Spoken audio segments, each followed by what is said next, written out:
straight into matters. If I can just introduce myself, as Helen said, my name's Patrick Stevens. I'm the Rule of Law Director at the Optima Group, but I'm delighted to welcome onto stage three wonderful speakers. We have Sarah Haddadi, who is Head of Rule of Law Business at LexisNexis Middle East North Africa. We have Anthony Crockett, who is a partner at Herbert Smith Freehills, and we have Gayatri Raman, who is Managing Director of LexisNexis Southeast Asia. And I'm going to get straight into the questions, given the time. And Gayatri, I'm going to start with you, if I may. Yes. Focusing on Southeast Asia, a region that you know so well, what would you say are some of the biggest opportunities and indeed the challenges for rule of law in that area in relation to business? Thanks very much. It's great to be here. Yes, I'll start with the challenges. Southeast Asia consists of 10 ASEAN countries. It is a region with different legal systems. Not all of these countries are democracies. There are multiple languages, multiple cultures, sensitivities, ethnicities, and a history of being colonized by different countries at different points in time in history. So this diversity and complexity can be a challenge to businesses. While it is rich, it is also complicated as well. There is also political instability. So the most recent example I can think of is Myanmar. You know, most of us know that it experienced a military coup on February 1st. And just imagine the impact to businesses in that country as of today. So with this kind of instability, it comes uncertainty. And it is easy for the law sometimes to be co-opted to serve those in power. And this is not conducive to sustainable business growth nor operations as well. Okay, so I have gone through the challenges. Now let me talk about some opportunities. Honestly and ironically, a region like this at various stages of democratization, development, poverty levels, etc. This is where businesses can really move the needle. We can play a very, very meaningful role just by applying our skills, our knowledge, and our ethics and doing business the right way. We have a lot to offer. I'll just give you a simple example. When I first visited the Myanmar Parliament Library, I saw that legal publishers had donated many boxes of books to the library. Law journals, legal textbooks, all of it. But then I also saw that these were arranged according to donors. Just let that sink for a minute. How can you find anything if it is arranged according to donors? So just giving them these books weren't enough. No one would find anything, right? But if we went one step further, which is training them how to organize their books, their library, so that members of parliament can access critical legal knowledge, that really moves the needle. It is not sophisticated stuff. It's not rocket science, but it moves the needle. Another example, cases are not publicly accessible in Myanmar or in many of the countries in ASEAN. How would citizens know the law? How would you know what your rights are? So we worked with the Supreme Court in Myanmar before the coup for a full year, to publish commercial cases online. And we trained 500 judges on how to publish and upload cases, their judgments online, and use standard forms and templates to write their judgments. The goal was to improve Myanmar's standing in the Ease of Doing Business Index. So lofty ambitions, but practical ways of doing so as well. Thank you very much. I'm going to now move on to Anthony and ask you a question really to set the context of all of this, perhaps. What do you say strong rule of law really looks like in this context?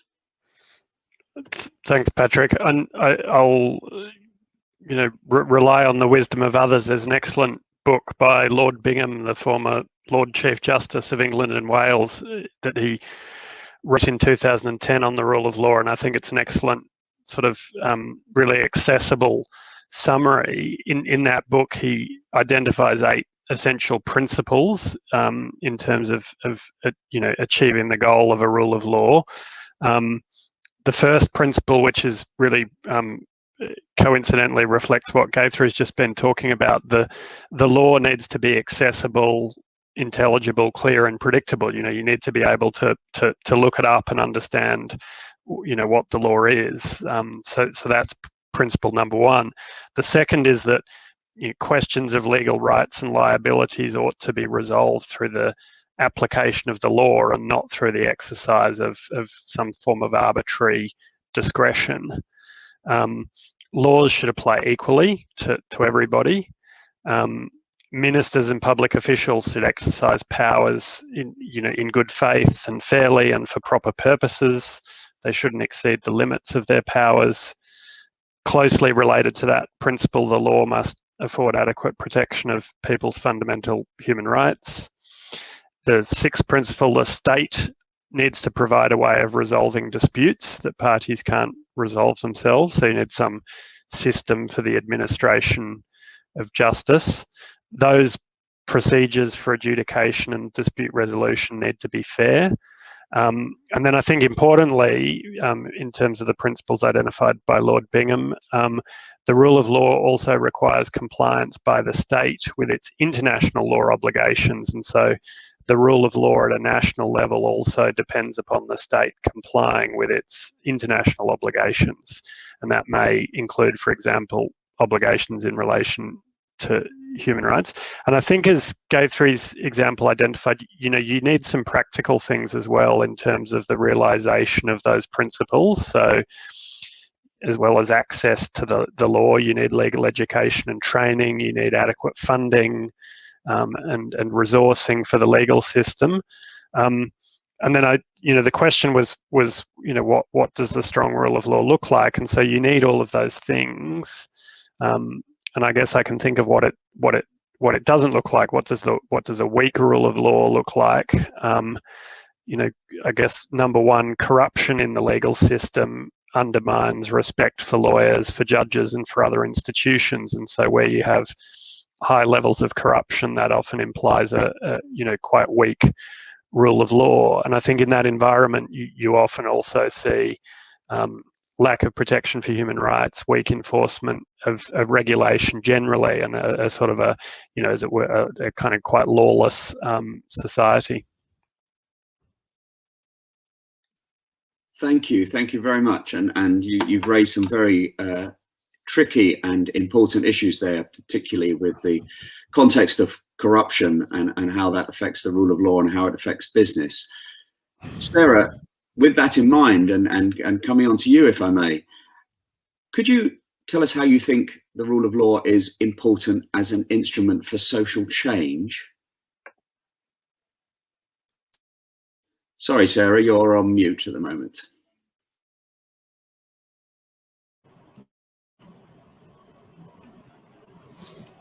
Thanks, Patrick. I was saying, at LexisNexis, we believe that the rule of law remains on 4 principles. The first one is nobody is above the law. The second one is the independence of the judiciary. The third one is the knowledge of the law must be accessible. And the last one is that the legal remedy must be accessible as well. The principle of impartiality and equality before the law remains a powerful tool against tyranny, and securing equal access to justice, to law, to legal remedy, and independent judiciary must be a collective, inclusive obligation for governments and all sections of society, especially for women, minorities, and other marginalized groups. If we look at it this way, if people cannot defend their rights, property, or livelihoods against unscrupulous individuals or institutions, they risk losing trust in the whole system of governance. Not only this, but society can be subjected to several other issues as well, such as poverty, corruption, violence, child labor, etc. So rule of law acts there as a driving wheel for society to eliminate all forms of hurdles through the 4 principles I mentioned before. Also, we need to keep in mind that the economy is more and more global, the law is more and more global, and certain practices are more and more difficult to accept for companies and international institutions. As said, rule of law not only helps, but also highlights through indexes that show the differences in broad daylight. The World Bank, for example, publishes its 2003 an annual doing business report which measures the ease of doing business in 190 countries. We can take a very simple example. A multinational will find it increasingly difficult to take on flagrant inequalities versus international standards, such as child labor, for example. Let's now have a look at the economic impact. You have to know that the rule of law allows a better business climate and is responsible for 73% of foreign investment decisions. It also facilitates the creation and integration of SMEs, which is essential for employment growth. Without rule of law, there is no contract system and no protection of your business and assets. At LexisNexis, we published a rule of law tracker, which shows the correlation between several socioeconomic indicators and the rule of law.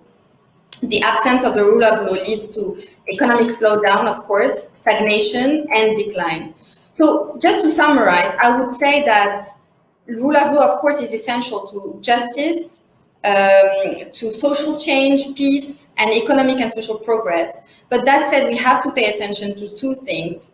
The first one is we shouldn't be in a hurry, because in some parts of the world, we face resistance and we need to deal with that. The second one is that we need to understand and accept that there are multiple visions of politics and society in the world, and we need to take that into consideration. Thank you very much, Sarah, and absolutely, you sum up quite a dilemma there, where we live in a world where people are judged in an instant, and businesses might be judged in an instant, but also the point that rule of law and rule of law development does take time, and so that is a challenge in itself. Before we just go on to the next round of questions, I'm going to invite anyone that might be listening. There is a comment section at the side of the screen, and please feel free to ask any questions, and if we have time, we will come to some of those. So please put those up and we will look at those. But before we do that, Anthony, if I can come back to you on that very point that Sarah was raising. Human rights and the rule of law is under threat the world over, and I'd be interested in what you think is the role that rule of law can play, and how business can strengthen and uphold the rule of law, but also how it can challenge the rule of law, how it can be a challenge to the rule of law. In what ways do you think it can both strengthen, or sometimes, if it's not careful, weaken the rule of law? You're on mute again. I'm sorry, Anthony. Sarah gave some good examples of why it may be in the interests of business to sort of actively seek to support the rule of law, because it's so critical to trade and investment in terms of the confidence you can have about doing business. And if you think about rule of law, it can sometimes be a bit of a spectrum. The stronger it is, the more confident you can be about your business decisions and the sort of the stability of the regulatory framework and the business environment. The weaker the rule of law is, the riskier business becomes, or it becomes more costly, or in some cases it becomes impossible. And so, there's a strong case that, businesses should look to do things actively to support the rule of law, because that will have benefits in itself. And I think there are some things that you can do that are quite simple. So respecting the rule of law, so complying with laws and regulations where you're doing business. That includes, honouring your contractual obligations, participating in good faith in dispute resolution procedures, not engaging in corruption, respecting human rights. They're all things that a business can do that, don't even necessarily require any sort of necessarily active commitment of resources. It's just about how you conduct yourself responsibly. And then I suppose where businesses see advantage in taking more active steps to support the rule of law, things like what LexisNexis does with providing access to information, doing education and training, providing access to legal services is something that supports the rule of law. And then I suppose at a more policy type of level, advocating for law reform, advocating for things that support the rule of law, like adequate funding for the justice system, promoting transparency and accountability amongst public officials. And those things, again, there's a business case for that. So you have an environment where government officials act in an arbitrary manner or exercise powers for ulterior purposes. That can be as harmful for businesses as it may be for the human rights of individuals. And so those activities, I think, are useful things that businesses can do. And I guess from that list I've described, you can think of the sort of opposite behaviours as things that businesses might do that can challenge or undermine the rule of law. So engaging in corruption, encouraging arbitrary or discriminatory decision-making by government officials, undermining efforts to fund the legal system and legal institutions are sort of some of the negative things that businesses could potentially do that would have that negative effect. Yes, thank you, Anthony. There's a it is quite a dilemma, and perhaps that we'll come back to that in a moment. But before we do, I'd like to ask you, Gayatri, you've been very active in supporting grassroots organisations as they struggle with some of the human rights challenges and the rule of law challenges. Can you tell us a little bit more about that? Yes, definitely. I'd like to start by saying grassroots organizations are critical to society. Their work actually are often the impetus for legislative change. Many times in many societies, it's because they bring problems to the limelight. So it's really important that businesses work with grassroots organizations as well. To your question, I'll share two examples which are particularly inspiring to me. One is the mobile courts of Sabah, Malaysia. And Sabah is in Borneo. It is a state in Malaysia, and it has a huge amount of indigenous community. And there is a huge problem there, which is the problem of statelessness. They live really, really far away from the towns and the cities, and it's really difficult to register the births of their children. So people are left stateless. They do not have access to healthcare, education. They're essentially not recognized as citizens, right? So what has happened was the state courts themselves decided to set up something called the mobile court. So these are about 100 people, about 40 four-wheel drives. There is the courts, the judiciary, the lawyers, civil society organizations, and LexisNexis. And we actually, my team and I actually go into the jungle. So we either, sometimes there are no roads, so we go in boats. We travel 8 hours, 12 hours to the destination, to the jungle, and we set up tents and camp in the jungle. And the next morning, all of us together set up mobile courts. So there are specific courtrooms, 10, 12 courtrooms, and they adjudicate issues, hear trials, disputes, register births of children, marriages, deaths, etc. On one corner, you will see the Law Society pro bono team frantically busy with writing handwritten statutory declarations. There's no power there, so you can't really bring all your laptops there as well.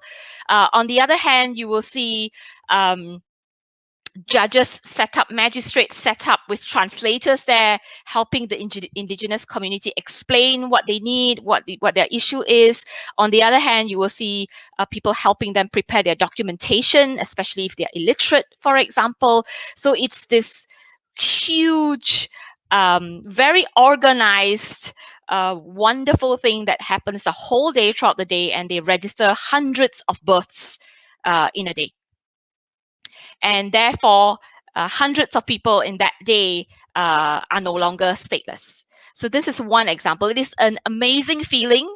It is incredible that the thought of bringing the courts to the people if the people cannot go to the courts as well. So justice can go to the people as well.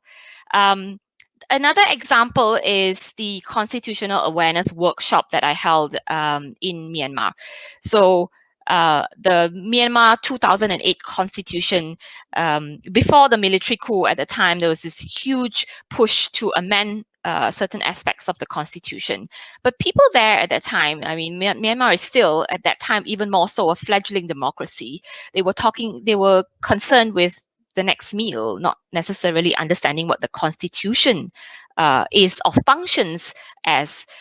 So we, Aung San Suu Kyi's team approached me and said, can we help them understand the need and importance of a good constitution and having an awareness of other constitutions around the world. But how do you do that? How do you mobilize people in that way and talk about something so deep, for example? So we started with lawyers. We selected 100 lawyers and we gave them the tools, and we had a workshop to train the trainers so that these lawyers in Myanmar, working with the Law Society and the Myanmar Bar Associations, would come together, understand how they could guide and organize workshops to train other people and educate people about the Constitution. So we, in one day, we trained 100 lawyers, and 3 weeks later, I get a note from them saying they were organizing a constitutional bus tour, and they were going around hundreds of villages across the country to educate people about the Constitution. So you can mobilize it, and it can spread into something very, very powerful as well. Thank you very much. That's a fascinating example and something definitely to ponder on. Before we come to some questions in the chat and some questions that I might have, in addition, Sarah, would you also, recently the International Bar Association announced a huge 9-year study on gender parity in the law. Can you share some projects that you're involved with in relation to gender and equality? I'm sorry, I think you're on mute. Sorry. Gender equality is a topic that we're passionate about here at LexisNexis. I've been based in Dubai for 5 years now, and I have tried to meet many different women here in the region, not only in the UAE, but in Kuwait, in Qatar, in Saudi Arabia, in North Africa, etc., to understand. Most of them are lawyers and in-house counsels, etc., work for governmental entities, and I wanted to understand how they felt about their job on a daily basis, the obstacles they would face, etc. And we have tried, once we have understood this, to raise awareness in the region around the main issues that we thought were necessary to talk about. So we have done conferences and training around the topic, mainly with associations that, for example, the last one we did was in collaboration with the Arbitral Women, where we had a panel discussion made of women in the legal field, but men as well. One of them is the managing partner of a big local law firm here in Dubai, to really talk about all these obstacles that women face in a law firm, for example, but also how law firms can help improving their situation and raise those obstacles, like, for example, when they have to go in maternity leave, women empowerment when they come back to their job, etc. So this is the first thing we do. The second thing we do is around training. So we are aware that women are a bit less, will speak out less about their conditions than men, or even in a work environment. So we try to have these training around women empowerment, women leadership, where we help them shape their own leadership style, work around emotional intelligence, etc. The second big project we have done since almost 4 years now are delegations that we have organized for women lawyers and women in the legal field in general. These delegations are made of 100% of Arab women lawyers from the region that we take to other countries. We've done 4 so far, 2 in France, 1 in the UK, and 1 in the US, where we organize key institutional meetings with entities such as the World Bank or even governmental entities, courts, local law firms. The idea around that is to exchange around the legal system in their countries, the legal system where we go in the countries that are hosting our delegations, and try to see how they can collaborate together in order to improve what they face in their own country. So that's always very, very interesting to have this kind of round tables, etc. We're currently also working on a book. It's called The Women in Law in the Arab World book. So it's going to feature, it's going to be there's going to be sections per country in the MENA region. And for each country, we will have portraits of women, again, in the legal field, and with a picture of them and an interview talking about their job, what they like doing, what they do, but also the obstacles they may have faced, and other tips they would give to young women who are looking for having the same type of careers. These women are mainly, most of them are pioneers in their field. I think about, for example, the first woman judge here in the Dubai International Financial Center Court, and many others. So it's a book to inspire and to leverage the Women Task Force in the Arab world. The last project we're currently working on is award. So it's going to be the first here in the region, where it's planned to take place in October this year, and we're going to recognize all the work these women do in the region through these awards, depending on the field where they work on. So the awards are not mainly for women.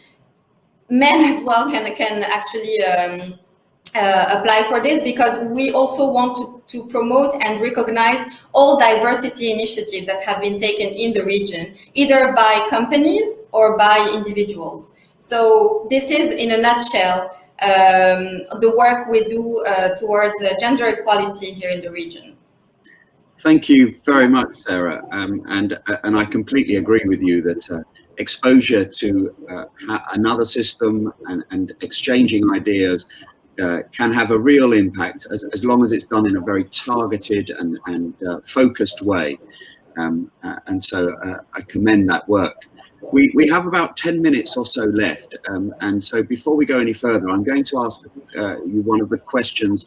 And I think, Anthony, I'll ask this of you first, but of course, anybody else that has anything afterwards to add to what Anthony says, feel free. And this links in very much to the issue of technology in the rule of law. It's a question from Colin, who says, how effective or how significant perhaps is invention in making the rule of law be re-examined as social norms change, as practices change through invention? People revisit what is acceptable or isn't acceptable in a certain set of circumstances. And so in business, what is the impact of technology and invention on the rule of law, would you say? Thanks, Patrick. I think it can definitely have technology is probably having can have a very positive impact in terms of enabling access to information, enabling access to justice, the provision of dispute resolution services online. And my practice, I'm a dispute resolution lawyer, and we've gone almost entirely online for the last 18 months, and that seems to be working very effectively. And I see that as enabling, facilitating participation and transparency about the resolution of disputes that you sometimes was harder to achieve in a physical forum, and so I think there's potentially some great developments. On the other hand, there are some risks around technology as well, and so the way technology is developed to aid decision making, and some sort of, from my home country Australia, some sort of shocking examples of the way that AI was employed by the government to make decisions about pursuing debts or alleged debts from welfare recipients, and the way that the technology was designed has a very detrimental impact. And so, it's like anything. I think, you still need to fall back on those Lord Bingham's core principles in terms of thinking about, is this technology enabling the achievement of one of these principles, and in a holistic way, recall that one of the principles is about fairness and equality and protection of people's human rights. And so the fact that a tool might provide, be really efficient for speeding up government decisions, but if it has a lot of discrimination or bias built into it, it's not a good piece of technology by reference to a sort of a rule of law assessment.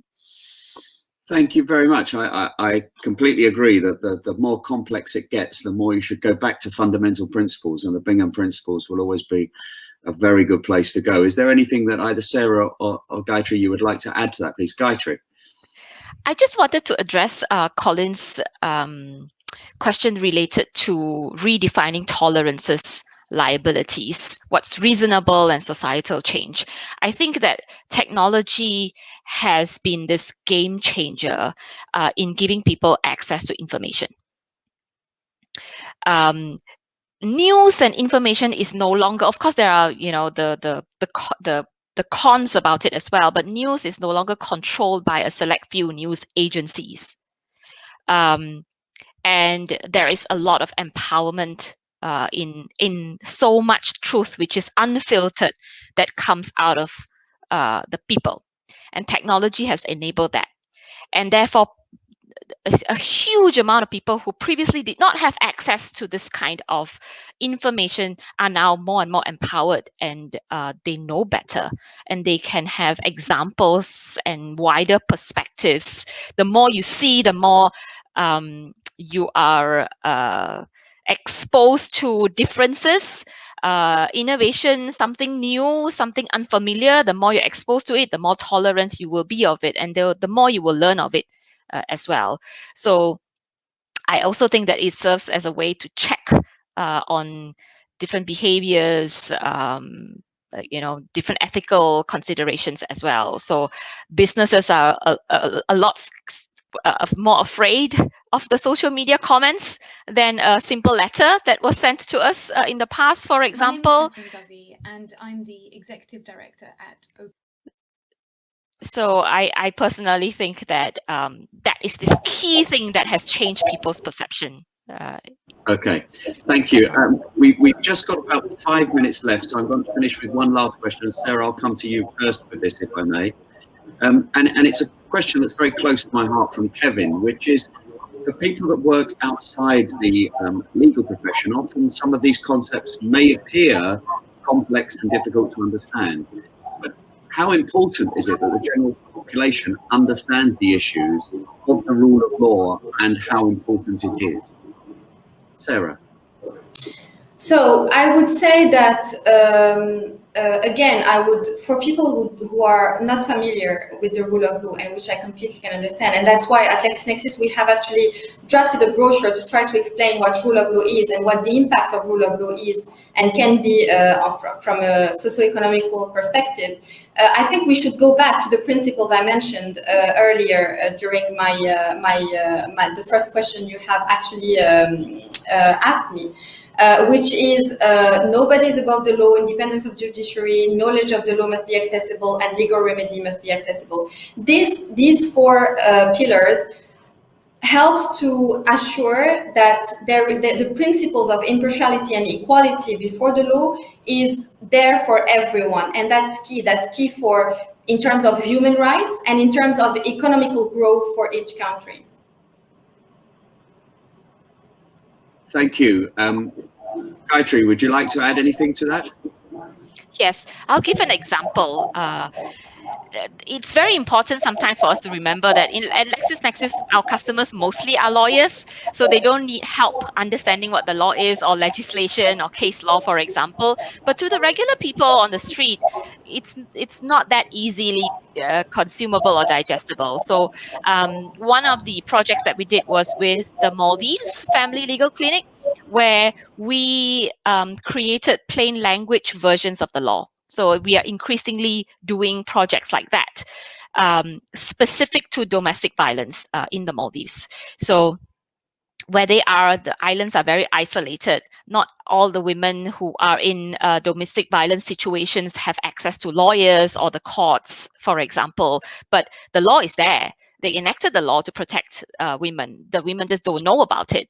So what we did was we actually worked with the Family Legal Clinic, created plain language, simplified versions of the law, disseminated it so that women could understand what their rights are as well. So I think it's really important for us to make sure that we make laws consumable to everybody, not just lawyers. Thank you very much. And Anthony, final words to round off?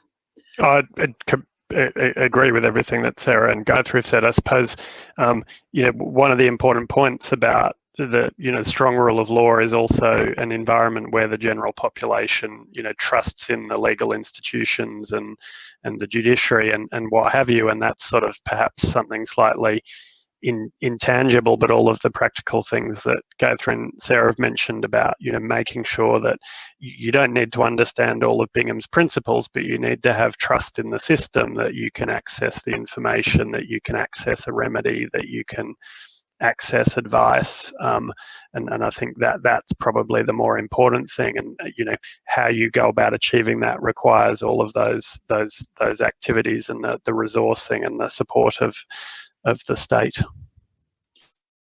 Thank you very much, Anthony. And I think it just falls upon me now to firstly thank all three of you very much for your wonderful contributions today. It's been wonderful for us to have three such experts with real practical examples of the importance of the rule of law and things that you can do about it.